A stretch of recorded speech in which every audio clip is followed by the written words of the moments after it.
Hey, everybody. Everybody, there's no one here. Anyway, this is Dr. Cindy. I am an anti-racism essayist and educator, and I have a video essay for you tonight. That video essay is called A Look into the White-Centered Euphemistic World of White Supremacy and Racism, White Privilege. I'm actually going to be exploring the term. If anybody who knows me as an educator knows that my forte is dissecting and breaking down terms, words, phrases, things that are part of the lexicon of white supremacy and racism. And I endeavor to educate people so that they can navigate the system. And I always talk about what I call the 3 C's of successful navigation through the language of white supremacy and racism, that being comprehension, context, and connotation. Now, in my group, which is The Doctor is In, Family Practice, every new member, I always advise every new member to read that essay that I wrote concerning those 3 C's, comprehension, context, and connotation, because you need those things in order to understand a lot of the words and phrases and terms that are used that you take for granted. You don't even think about, because you take these things for granted. Anyway, first things first, I want to let you know that I have completed my stint, I guess you could say, as a co-host on the Michael Gay Show, which came on Saturdays, was part of Blog Talk Radio J. King Network, and it was a talk show. I met through that, I've met some very interesting people I made a number of very good friends. That being said, I am going to be doing more in the way of what it is that I do, which is educating people in the subjects of racism and white supremacy, and spending more time focused on my essay writing, and perhaps in the future doing interviews, visual interviews on my website with people who are also interested in and have things to say about these subjects that are so important to understand, especially today. So I thought that I would take a deep dive with you guys. You know I'm a deep diver. And I want you to put on your critical thinking caps, because this one is going to be very, well, they all are usually pretty deep, but this one, I want to force you to think really carefully. I want you to think about the terminology that's used, okay? Today's dissection is white privilege. There are all sorts of euphemisms used within the lexicon of white supremacy. Those words and phrases, Oxford and other dictionaries defined as a mild or indirect word or expression substituted for one considered to be too harsh or blunt when referring to something unpleasant or embarrassing. White privilege is a euphemism used in place of the term white supremacy. It sounds better. It has fewer negative connotations than white supremacy or supremacist, because privilege is an easier word to accept than supremacist when discussed around issues of race. It also soothes the feelings of white people who would rather learn about all the benefits they are perceived to have over Black people, even if those benefits are unearned, rather than their collective atrocities against Black people. They can use the points and details of its definition to refute and debate the efficacy of the term. They can apply guilt about being privileged because they are now consciously accepting the truth of their dominance over Black people, but without accountability or responsibility. They can show concern and sadness about the disparities without owning the blame, since as individuals, they are the beneficiaries of a legacy, the inheritors, not the creators of the ideology that gave birth to the system that produced the disparities. So whether the term is used as a baton to smack the hands of unruly white people who believed they were superior because of their skin color, or thought they excelled because of their inherent merit, or didn't believe they had privileges at all, only to learn that there was actually something different in the way they were treated, one thing is clear. White privilege, as a term in American social and racial culture, has positioned itself as the one-stop, two-word description of white people as an offshoot of racism, to distinguish white people from being defined by other senior terms to describe them in a racialized America. In fact, white privilege exists today as a term which can simultaneously pacify and anger white people at the same time, depending on how they choose to interpret it. But the fact still remains. It was created by a white person to describe white people in the least uncomfortable way possible. White privilege was first coined in the 1980s by Peggy McIntosh, an associate director of the Wellesley College Center for Research on Women. In an excerpt entitled "White Privilege: Unpacking the Invisible Knapsack," she discussed the behavior, benefits, and unearned entitlements associated with being identified as white. As a white feminist and activist, Ms. McIntosh must have been keenly aware of white supremacist ideology as the source for such privileges and entitlements, given the simple fact that her essay would not have made much sense without the ideology being in her mind, even if it was suppressed or unconscious at first. Indeed, she identified with crystal clarity the kinds of unearned benefits white people receive that Black people have known about since Reconstruction. By her own admission and understanding as the self-ostensible spokesperson for white people, she explained that they have no clue about their privileges. Having no clue, whether unintentional or purposely, has the effect of cover. Let me repeat that. Having no clue, whether unintentional or purposely, has the effect of cover for privileges not earned, since such entitlement is deep-rooted within their individual and collective psyche. That part of white exceptionalism which denies any notion of benefits and privileges as free, or without, at the very least, being merit-driven. What was missing throughout her numerous descriptions of benefits and privileges, however, was the very fact of white supremacy as the core ideology for all of them, opting instead for the use of the term racism, noting, "I was taught to see racism only in individual acts of meanness, not in invisible systems conferring dominance on my group." Let me repeat that again, because I'm going to be talking about that, okay? I'm going to be breaking that whole statement down, similar to the way that I kind of broke down Biden's code, for those of you who read that essay.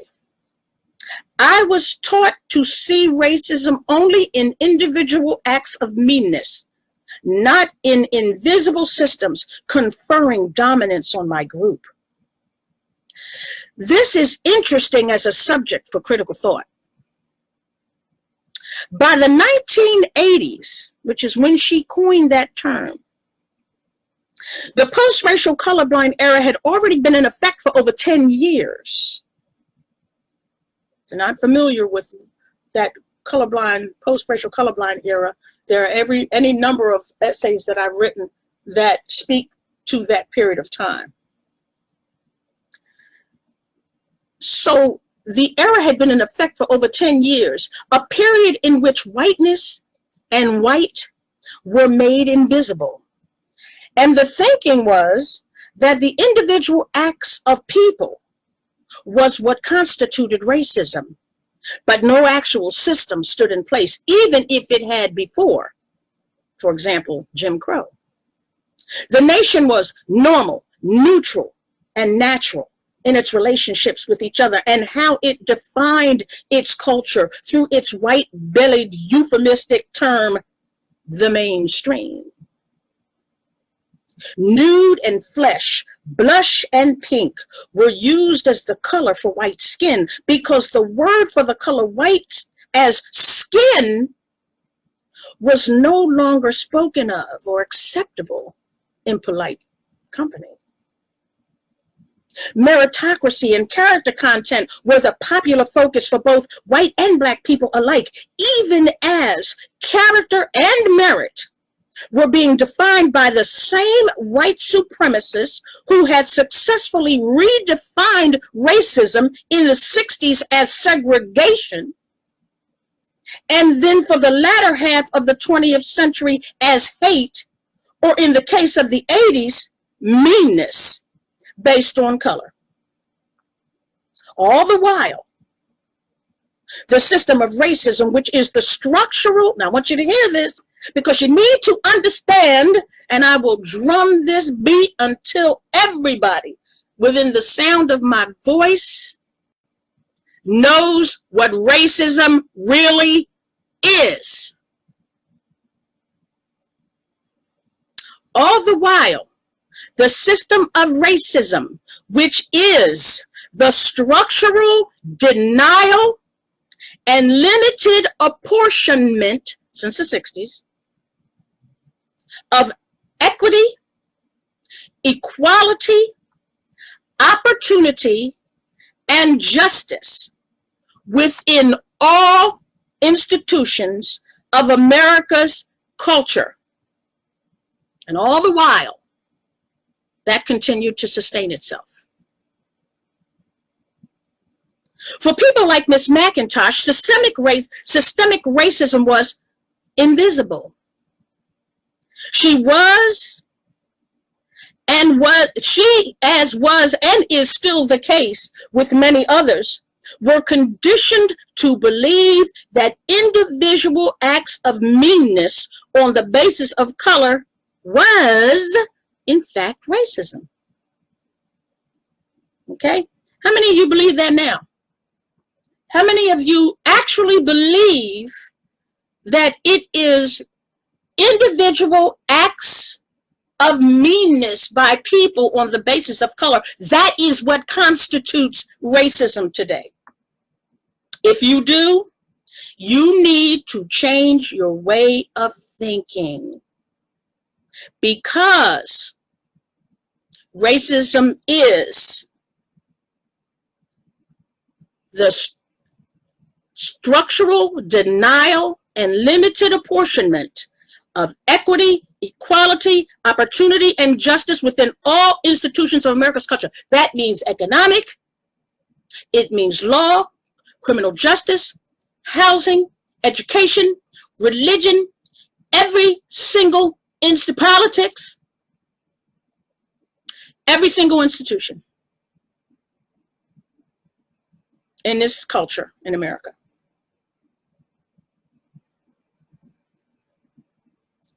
So people being conditioned to believe individual acts of meanness on the basis of color was racism, in turn changed the entire focus away from what was originally put into place after the enslavement to ensure white supremacy would be maintained.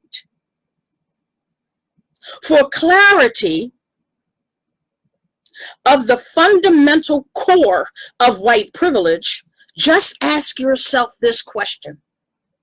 If during the enslavement, when there was no need for a system of structural, institutional, quote, racism to guarantee the superiority of white people, what could have possibly been the driving force behind the enslavement, white people, and the treatment of the enslaved?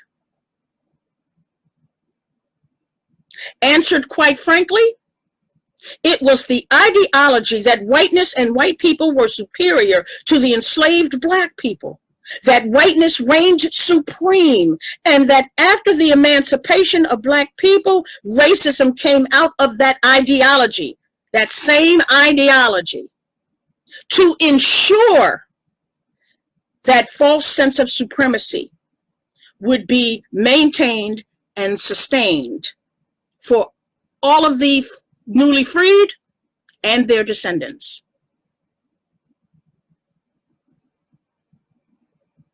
No white person on the face of this earth wants to believe that their greatness, their achievements, their privileges, and their perceived entitlements were due to anything other than their sweat, hard work, and of course, their own merit. This is why many will not accept that a system was put into place to ensure the only competition for privileges, achievement, and greatness would be among themselves.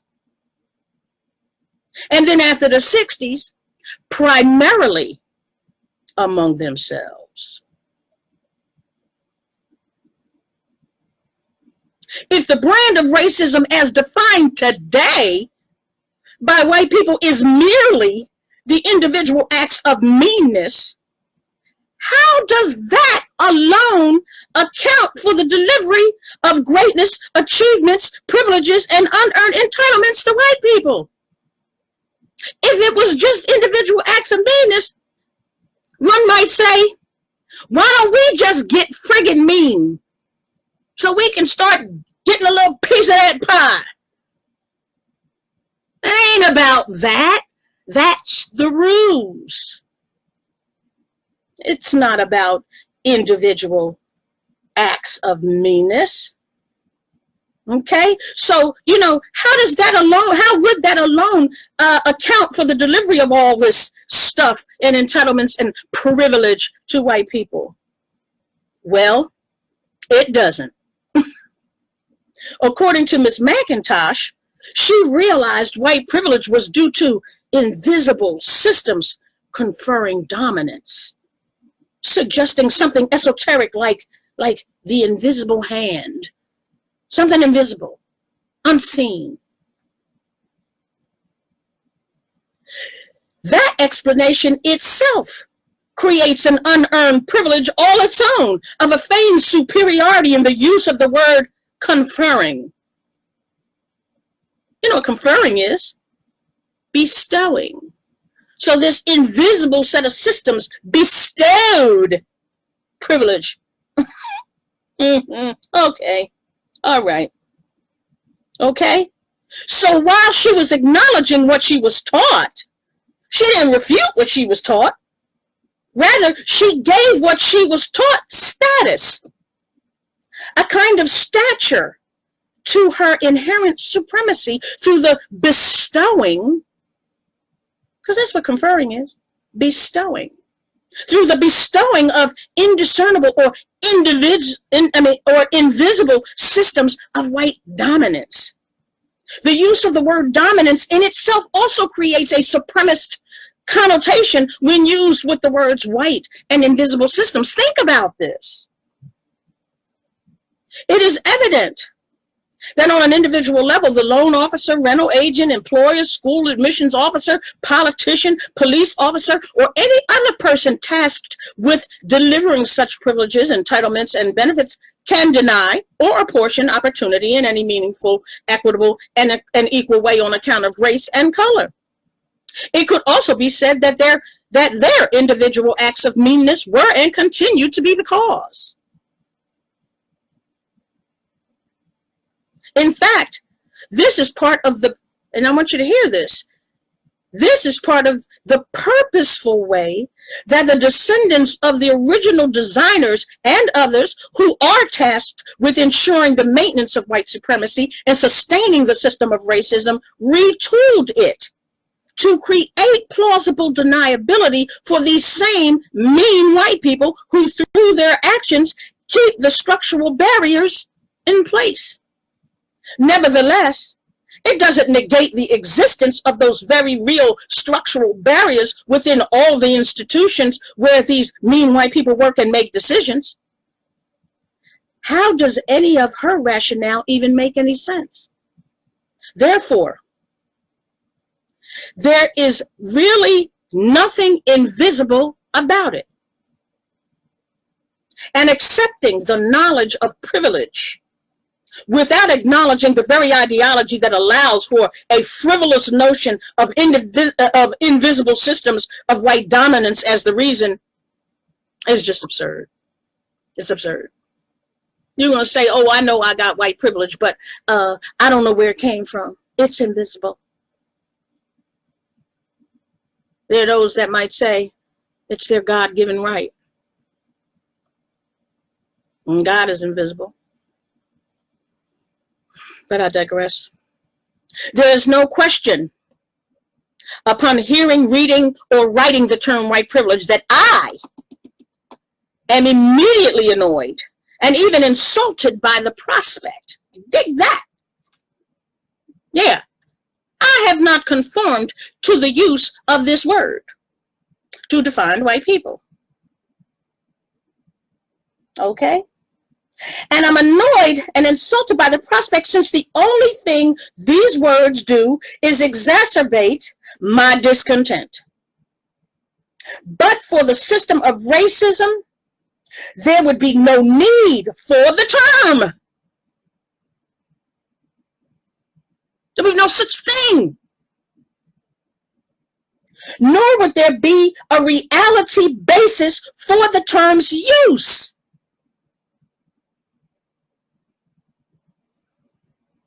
Now, this is not to say that I don't believe white privilege exists, nor do I discourage the use of the term within the context it is used today. The term white privilege, however, does have a purpose. As do many other terms within white supremacist ideology. These terms are purposed. Now, I want you to hear this. These terms are purposed for centering whiteness as superior, even when being utilized within a context of so-called progressive or liberal thought. Let me tell you why. It is extremely interesting how little thought is given to these kinds of terms because of the way they are couched within frames of understanding behavior without owning the cause, without owning the cause of the behavior. By now, any forward-thinking, liberally minded person of any race who has what they believe is an understanding of the term white privilege will express a truth of its existence. But how many white people who acknowledge white privilege will also acknowledge white supremacy as the bona fide core ideology behind it? Here is where I guarantee there will be trepidation, doubt, and debate as to the existence or belief in the ideology of white supremacy as the root cause. Think about this. If white supremacy didn't exist, I'm talking about white supremacy. If white supremacy didn't exist, neither racism nor white privilege would exist. Let me repeat it. If white supremacy didn't exist, neither racism nor white privilege would exist. There would not have been a need to create and sustain a system of denial and limited apportionment, thus creating the privilege for white people who benefit from the system because they are white. Now, the term white supremacy is slowly re-emerging in this beginning of the third decade of the 21st century, but not quickly enough. White privilege is being used as yet another euphemism. Remember what I told you a euphemism was? It's a nicer way to say something that's kind of harsh. So it's being used as yet another euphemism. And it does these, among other things. It acknowledges the existence of unearned entitlement and benefits on the basis of white skin color. 2, it conveniently leaves out the root core ideology that white people used to create the system of racism which sustains it. 3, it effectively admits, accepts, and allows guilt for dominance and better treatment, while leaving open the debate on the existence of racism as the cause of such privilege. Because, of course, anybody with a grain of a brain would know that meanness, just behaving mean, individual acts of meanness on the basis of color, does not afford one privileges. 4, white supremacy does not have to be addressed at all, since any discussion of privilege is only about their benefits, not their atrocities, which provides cover for those atrocities. Imagine, I mean, you've heard it, I've heard it, which is what pisses me off. Yes, I have white privilege. Yes, I admit that I'm privileged. My people dominate your people. I understand, I'm really sorry about that. It really shouldn't be that way. But we get to do this and you can't. We get to do that and you can't. We don't get shot down, but you do.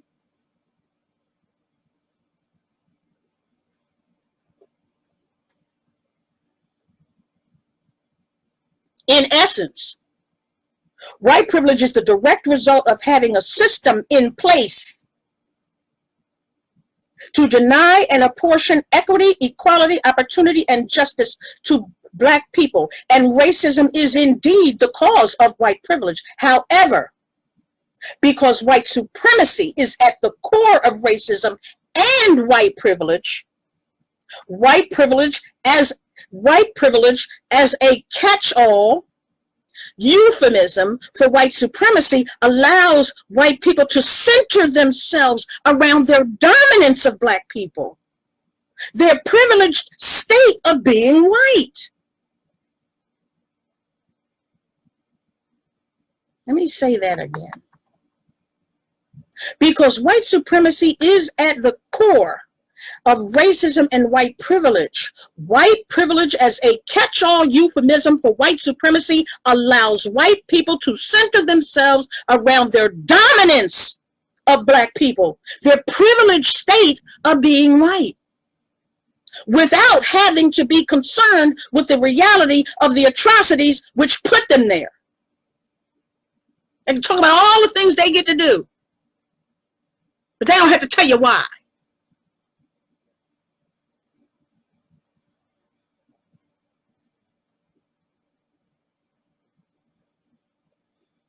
They don't have to be concerned with the reality of the atrocities which put them there, but by acknowledging an esoteric, indiscernible set of systems, a hidden hand as the reason instead.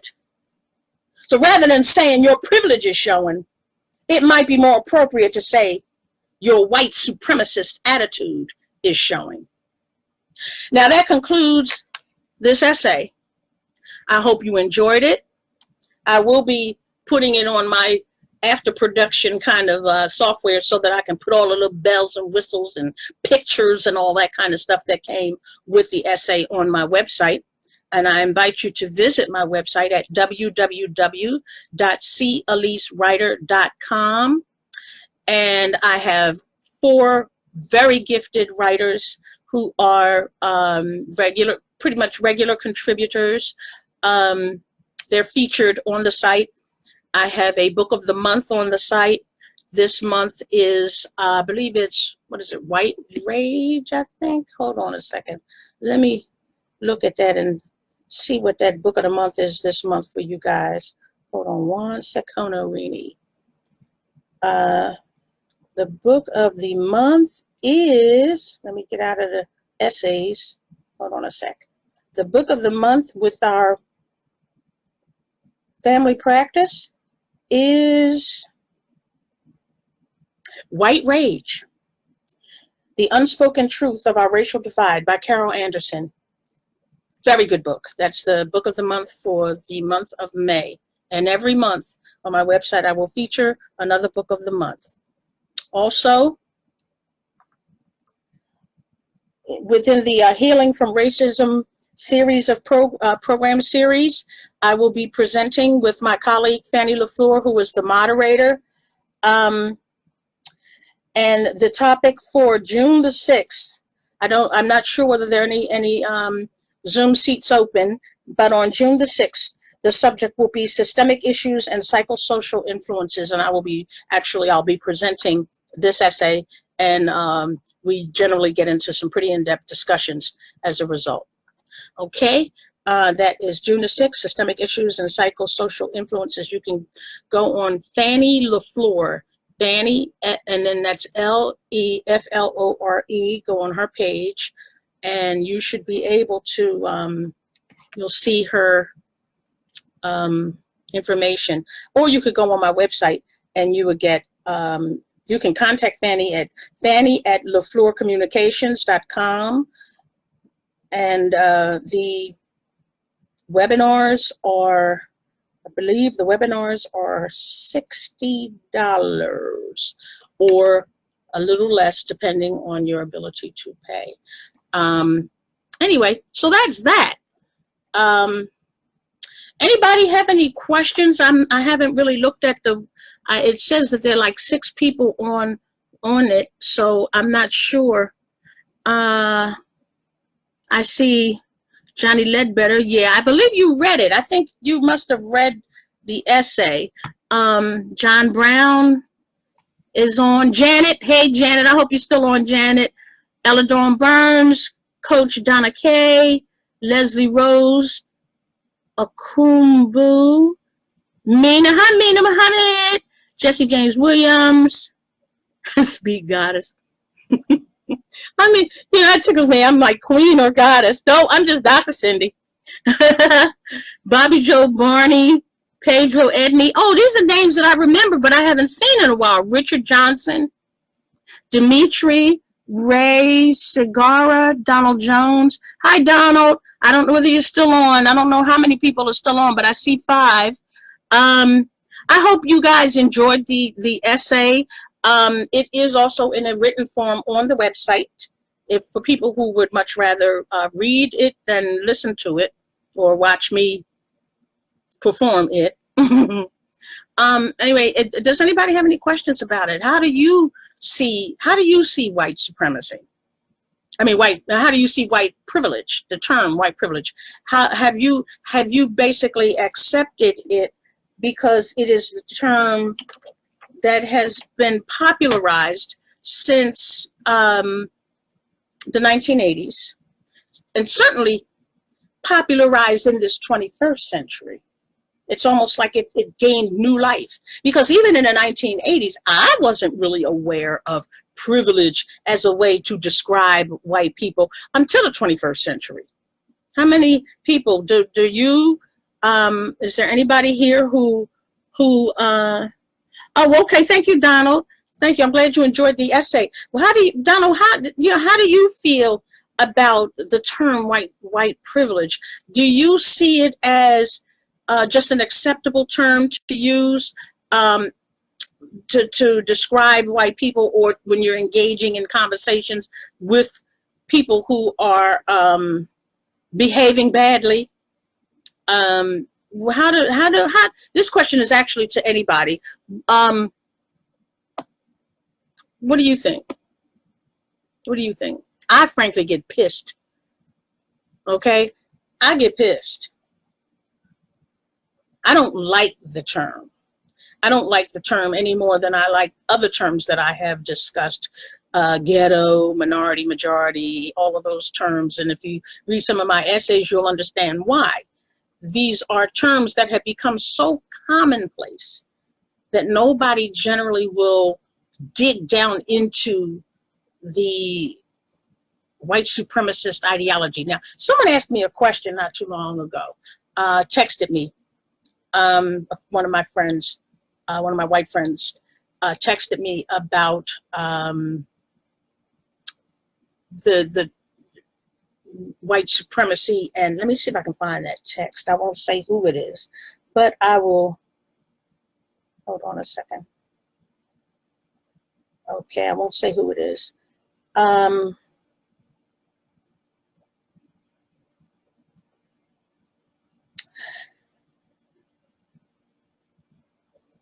Okay. Someone wrote, I heard something today that blacks are seen as weapons. That really resonated with me, meaning whites are seen as people and blacks as essentially assault rifles. That better explains the bias that some people don't choose to get. Okay, so, this is kind of off the beaten path just a little bit because I don't really see any questions. Oh, wait a minute, hold on. I see it across all avenues of life. Thank you, Donald. Milton, wording changes, behaviors don't. Definitions change. That's what changes, Milton. Definitions change, and then the words are applied, okay, to denote the changes in the definitions. And of course, behaviors don't. No. But see, the whole idea of having a euphemism being used is that it makes it less uncomfortable.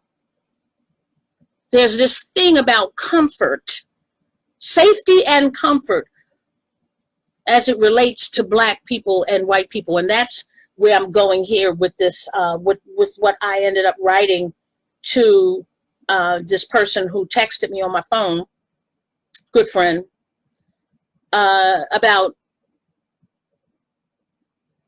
black people being considered assault rifles. So this is what I wrote her back. I said, it is actually easy to understand when you study the illogically twisted nature of white supremacist ideology. And that's chiefly what we're talking about. What I'm talking about here today is white supremacy, white privilege being just a euphemism used in place of white supremacy, which is the word that actually should be used. Why? Because that makes people, white people, very uncomfortable. Okay? In order for whiteness to be considered superior, now I need you to see this because there's a twisted logic within that ideology, and see the word ideology is the study of is actually the study of an idea. But white supremacist ideology also is this, it's kind of like the actual behaviors and ideas associated, and you want to study. It's like a science that nobody tries to study. Why? Because they're too busy studying everybody the hell else. They don't want anybody to really get into in-depth discussions and study about the ideology of white supremacy. What makes that tick? What is that all about? They just want to create kinder, gentler definitions for it using these euphemisms. But anyway, so like I said, I wrote to her. I said, there's a illogically twisted nature within that, the study of that. So when you study it, you understand that it's a twisted, illogical nature.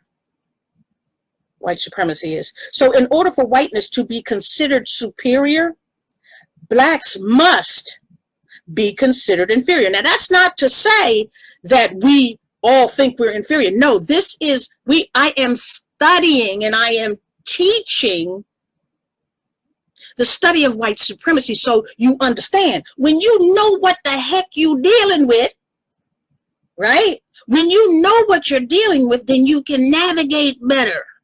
You understand. You're not just playing games. You know the enemy.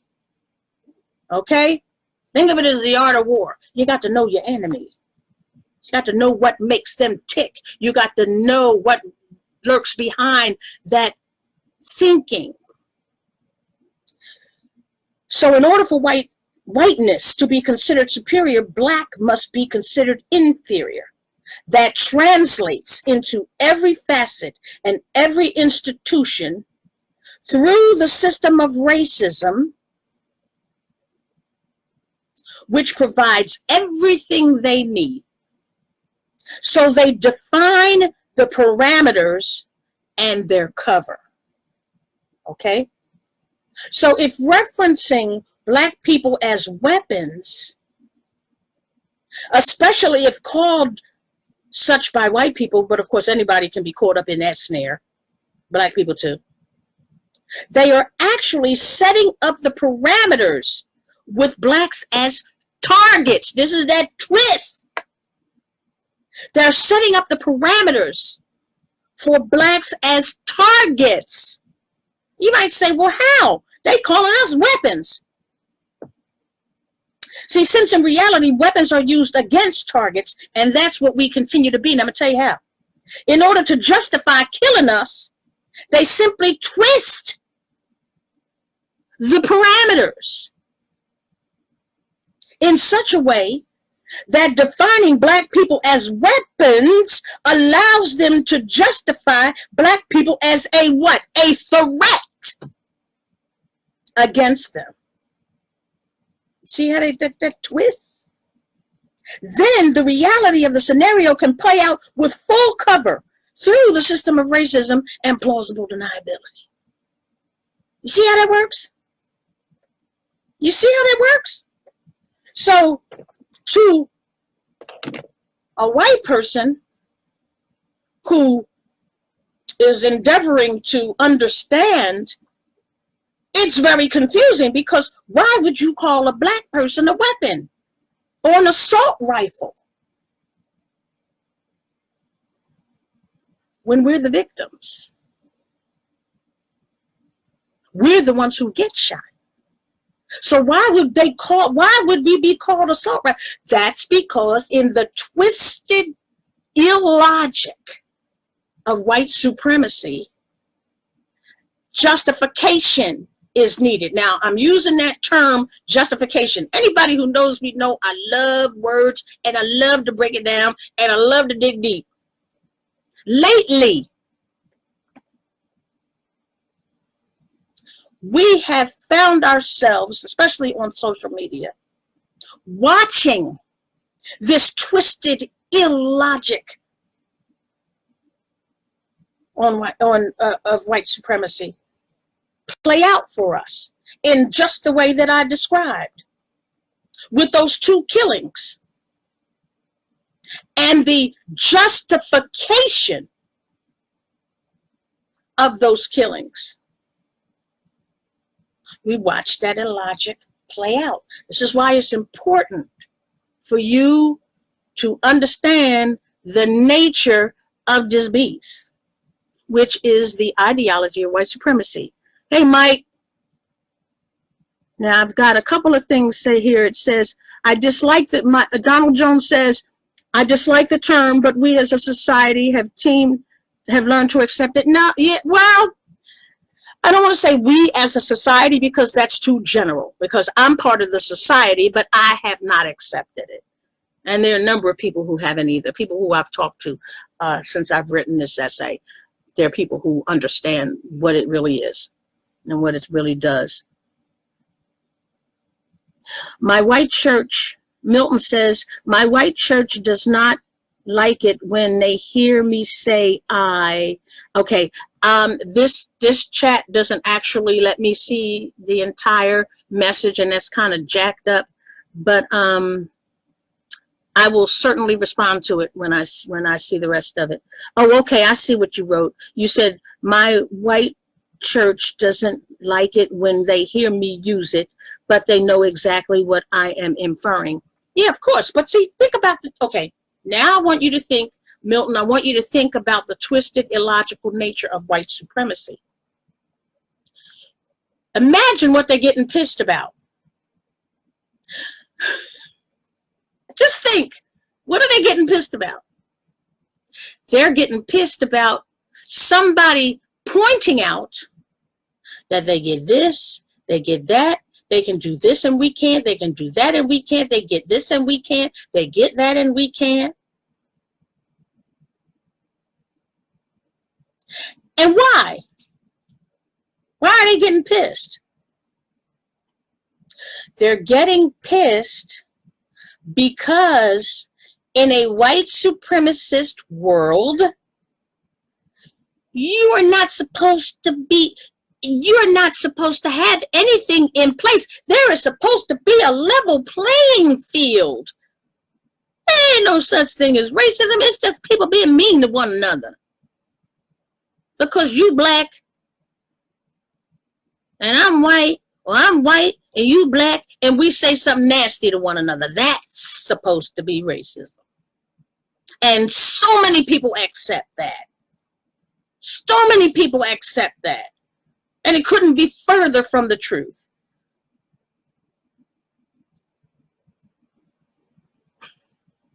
So they pissed off because they got stuff. They just don't want you acknowledging that. They don't want you saying that to them, because in their minds, they are superior to you. So God forbid there should be something in place that did this for them and is doing this for them. So that's why they get pissed. And then you got the ones who, wait a minute, I have to, then you have the ones who say, if I had privilege, then why am I so poor? Or there was one dude that on Facebook that actually had talked about, I think that was on yours.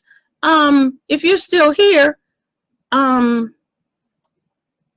Mr. Legbetter, if you're still here, this was on one of your posts where the guy was saying, if I had I'm so poor. You mentioned slavery.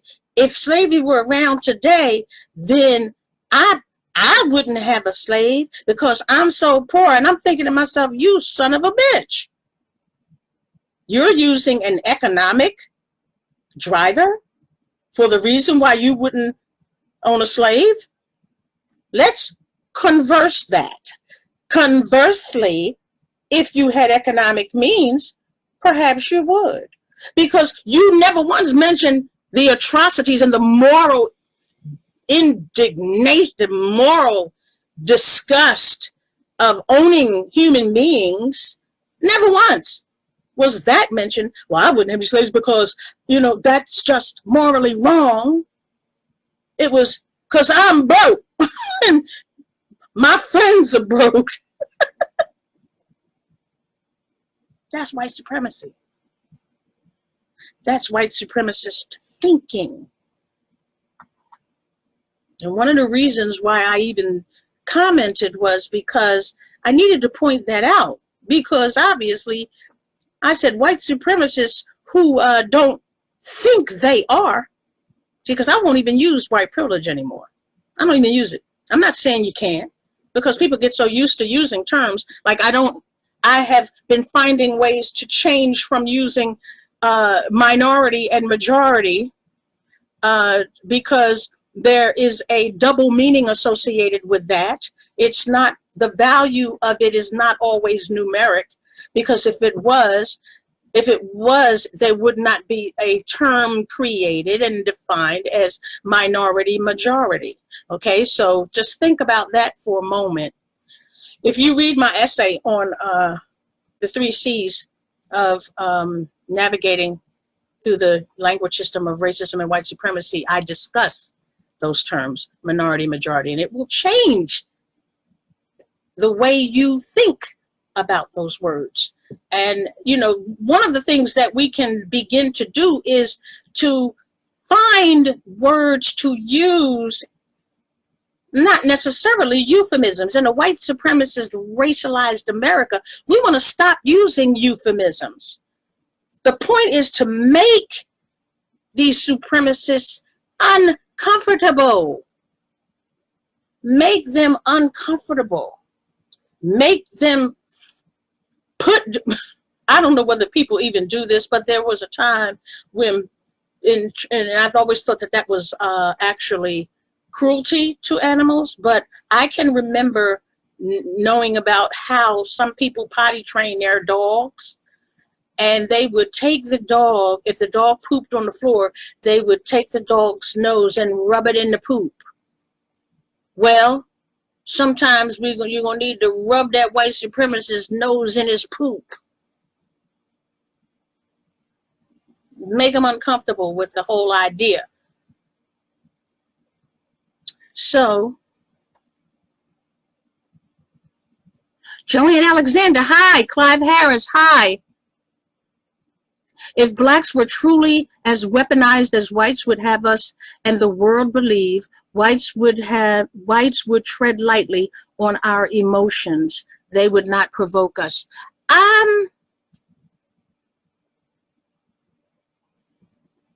You know, I have to think about that a little more carefully, because that hasn't stopped white people in other areas, countries, other geographic locations. As a collective, white people are very warlike people. So just, you know, black people having munitions wouldn't really change the dynamic much. It would just lead to all-out war. That's what it would do. Because we would be seen more as a threat. It wouldn't be, it wouldn't be I don't believe that it would necessarily be a deterrent. I think that unless we had an atomic bomb in our basements, then it would be like America does, peace through terror. I feel that, Donald says, I feel that white society views the opinion of others as secondary. Oh, of course. Not just secondary, third, fourth, okay? When white supremacist ideology dictates that whiteness, okay, not just white people, because they subjugate them too. They subjugate their own people, but only through the economic class caste. They're only subjugated economically. They're not subjugated through every avenue of human activity and institutions. Their structural subjugation and oppression is limited to economics.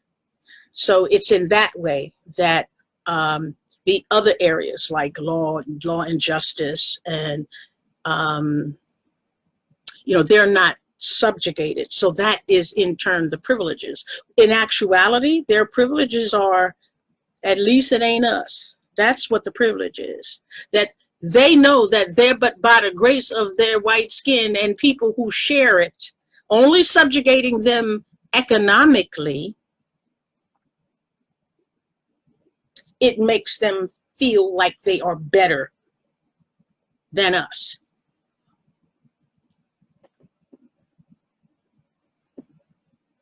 So Milton says, the weapon we now have and they fear is knowledge. Now you're saying something, Milton. Well, you're saying something anyway, but yes, indeedy weedy, it's knowledge. If that was not the case, then why, during the enslavement, did they forbid and make a law against reading and writing? And the law was punishable in a lot of cases by death if you were caught learning how to read or write. And why do you think that in the 21st century there's so many efforts, and have been since Reconstruction failed, to destroy public education? Why do you think public education happened in the first place?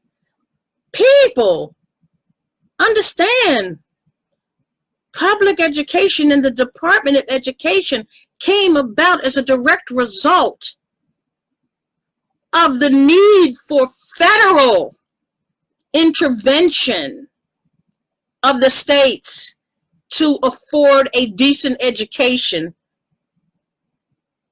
to everyone, vis-a-vis Black people. Okay? That was supposed to be to ensure equality, equity, and the whole thing, except for the fact that racism is structured within that institution to do otherwise. And that's why no matter what, no matter how much money they pump in or don't pump in, the educational system is one of the pillars, one of the institutions of racism, and it is designed such that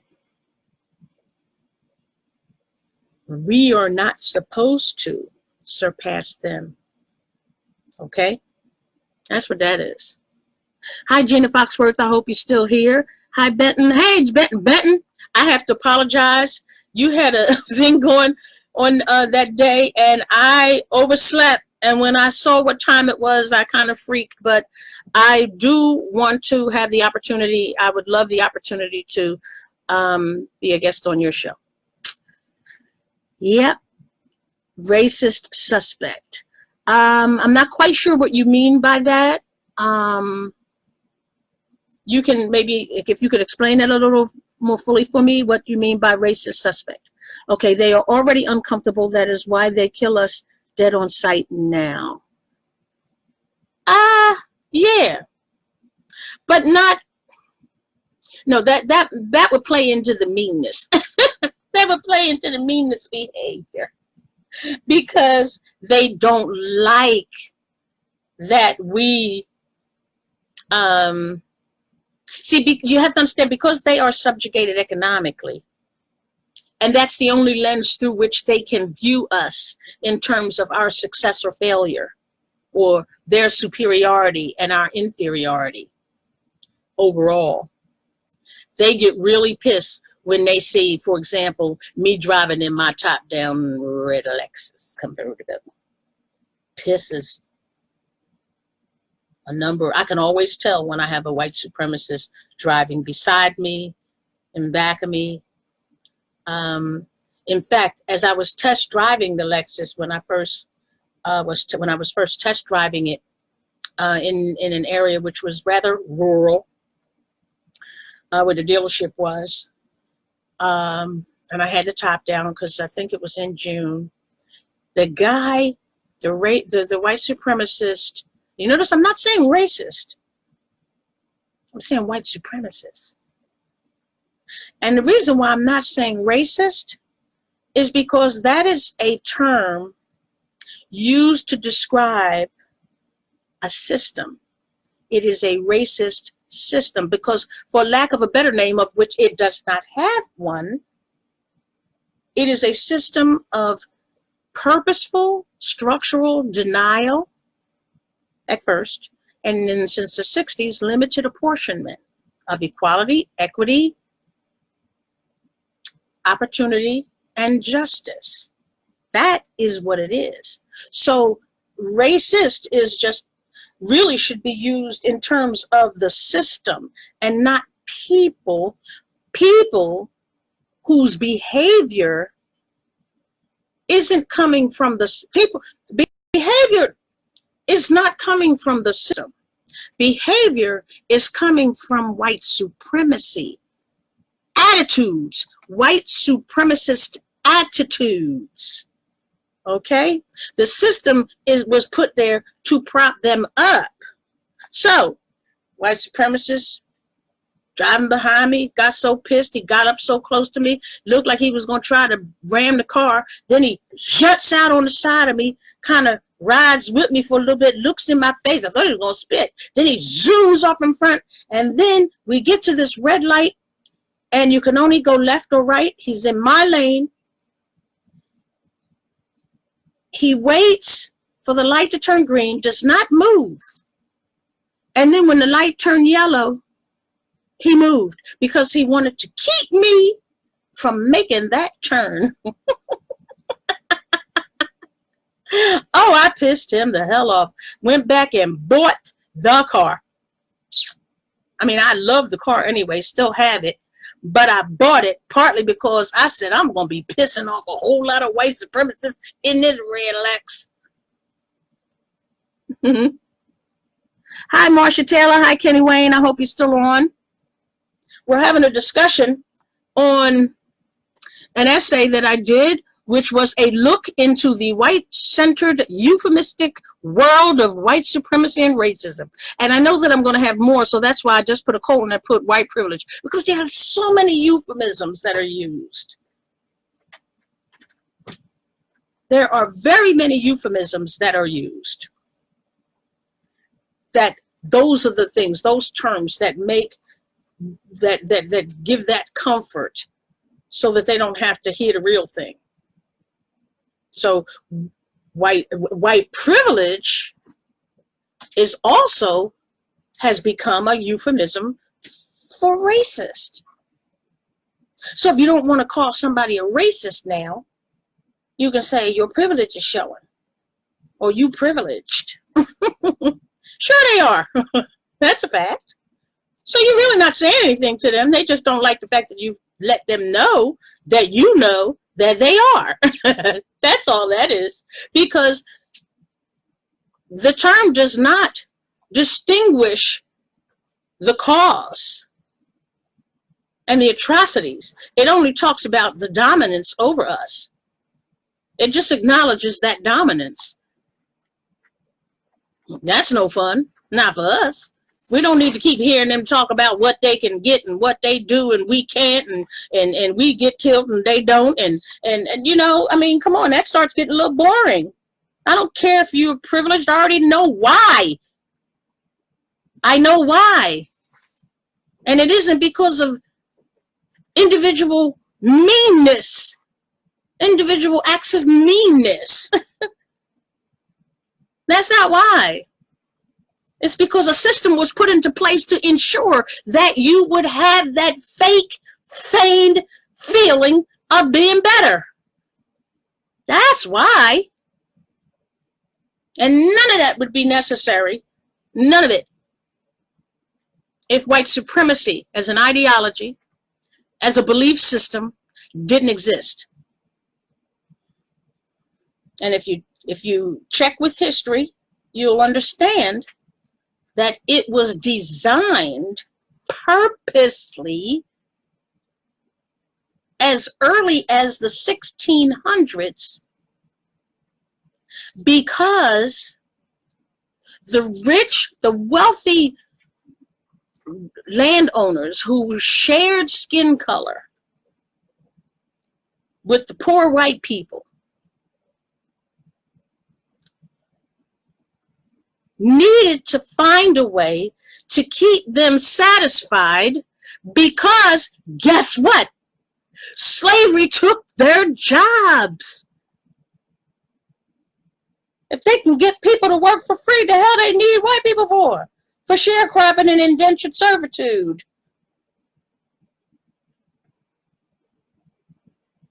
So they came up with a few distinctions.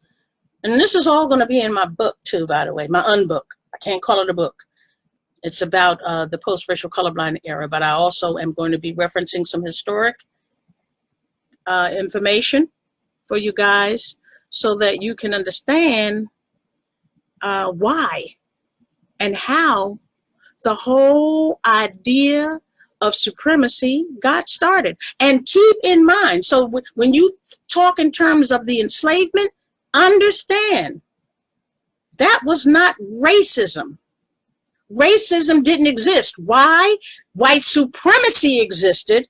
They did not need a system to ensure white supremacy was sustained, because black people were enslaved. The system was created when the Reconstruction failed after the enslavement, because when Reconstruction began, those tools were in the works. It was like, oh no, they free now and they unfettered.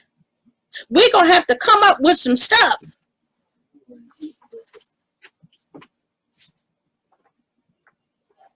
We're going to have to come up with some things that keep these poor white people in check.